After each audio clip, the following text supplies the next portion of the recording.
Everyone knows that Ohio State has a dynamite pair of wide receivers in the 2022 NFL Draft. One is Chris Olave, and one is Garrett Wilson. Both of them are projected first-round picks, but I'm a lot higher on one compared to the other. In today's video, I'm going to introduce you to the player I think is the best wide receiver in the draft, talk about his entire football journey to this point, and why he could take over the NFL. So, without further ado, let's get started. We're not going to be talking about Chris Olave, we're going to be talking about Garrett Wilson. Going back in time, the Wilson family bounced around from Chicago to Ohio for the first few years of his life, and he always took a liking to sports. Football was not supposed to be that sport for Garrett, though. It was basketball. His dad, Kenny Wilson, was a star for Davidson in the early 1980s, where he's regarded as one of the program's all-time players.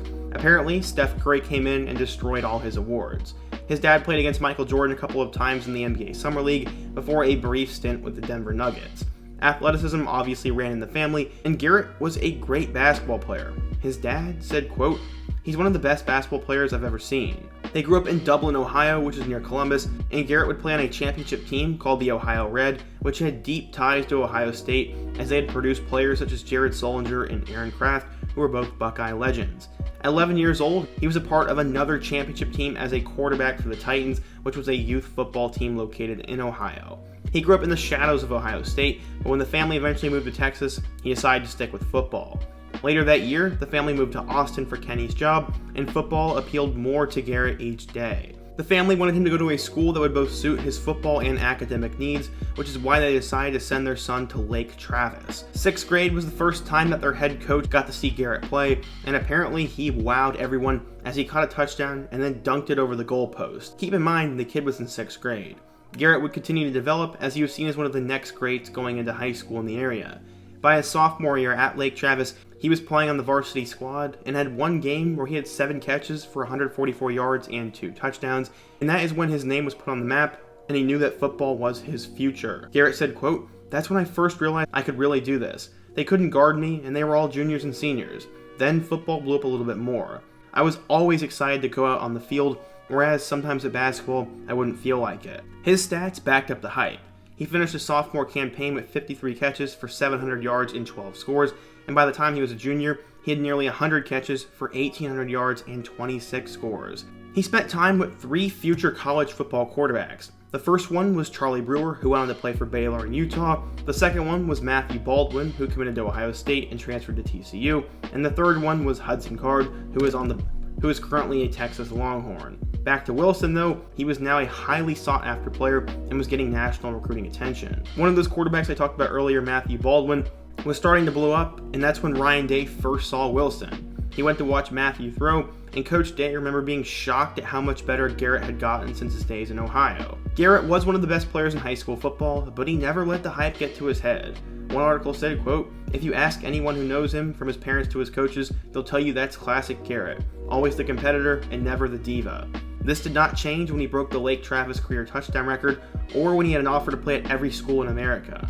Eventually he chose Ohio State and had this to say, quote, "I sacrificed time, fun, and relationships to be in this position. Recruiting is a grueling process, but God showed me the way. I got unfinished business in the 614. I'm coming home." That was Ohio State. He chose the Buckeyes over Texas and 32 other offers. He did say he felt at home at both Ohio State and Texas, but later credited the coaching staff in Columbus and the state of the program. He did leave a foot in the door open for Texas though, and the Zach Smith and Urban Meyer situation did not help Ohio State, but eventually he did choose to go up north and stay to his roots. Fun fact, he was still one of the top basketball players in his area as well, as he averaged 21 points a game as a junior and made many highlight level plays. He sacrificed a lot to get to this point, and it showed in the rankings. According to 24/7 Sports, he was a 5-star recruit, the number 2 wide receiver, and the 20th best player in the class of 2019. When he arrived at Ohio State, he had a lot of hype. He'd have a new quarterback in Justin Fields, and Chris Olave would be a great mentor to him. In 2019, Wilson became one of the best freshman receivers in America as he caught 30 passes for 432 yards and 5 touchdowns and helped the Buckeyes get to the college football playoff. While he was there, he made an extremely athletic catch against a Clemson defensive back, and that really put his name on the national scene. He had all the athletic potential in the world, so how would he do in 2020 with more reps? Well, his stats went up. He caught 43 passes for 723 yards and 6 touchdowns. 2020 was very interesting for him, as against Nebraska, he had 7 catches for 129 yards, and against Penn State, he had 11 catches and 111 yards with a 62-yard run on the ground, so his first few games were terrific. That was highlighted by a 7-catch, 169-yard performance against Indiana, but from there, his numbers dropped off.